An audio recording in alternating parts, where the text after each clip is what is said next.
cop laughs at a young black boy for saying his dad's in special forces until the man shows up. "You expect me to believe that, kid?" The officer's laugh was sharp, cutting through the night like a knife. He loomed over Malik, his grip tight on the boy's wrist, the red and blue lights washing the quiet suburban street in waves of tension. Behind curtains, neighbors watched, silent shadows behind glass. Malik stood firm, chin up, voice steady. "My dad's in special forces," he said. "He's gonna be here any second." The cop smirked. "Yeah? Sure he is." But what he didn't know was this. In under 60 seconds, that smirk would vanish.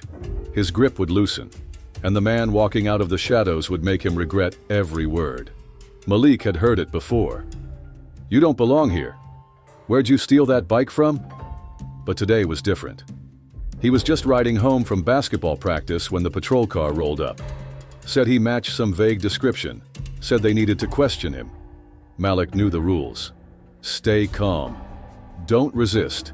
Don't give them a reason. But when the officer laughed at the mention of his father, something inside Malik snapped. Because his dad wasn't just in the military, he was the kind of man who moved in silence. Until he didn't. The cop's radio crackled as he reached for his cuffs. "Let's take a ride downtown, kid. We'll sort this out." Malik's stomach dropped. Then, tires screamed. A black SUV skidded to a stop behind the patrol car. The cop spun around, hand drifting toward his holster. The SUV door swung open. Boots hit pavement. Measured. A figure stepped out, tall, built like steel, posture straight as a blade, eyes locked onto the scene like a laser. Malik exhaled. "Dad." The cop blinked. "Sir, this is police business." "Your business," the man said calmly, "is harassing my son." His voice was low, controlled, but it carried the weight of thunder. Another officer stepped in, nervous now. "We had a report about a stolen bike. Kid matched the description." "Description?" Malik's father pulled out his military ID, held it up.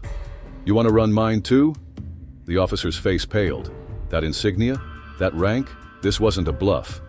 For a long beat, the street fell silent. Then came the stammer. "Look, we were just what?"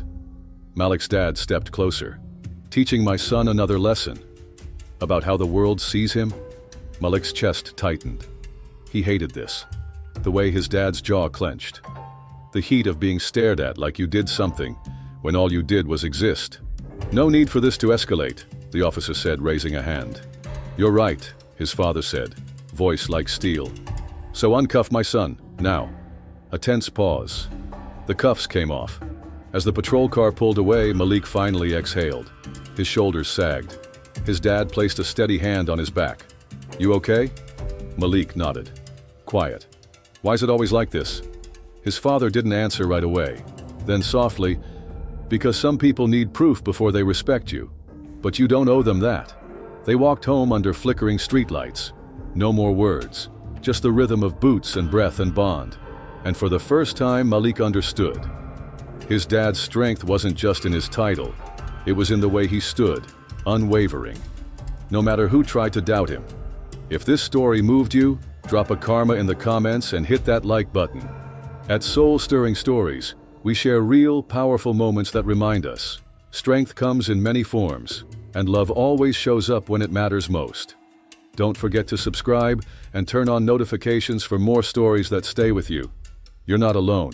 You're just one story away from hope.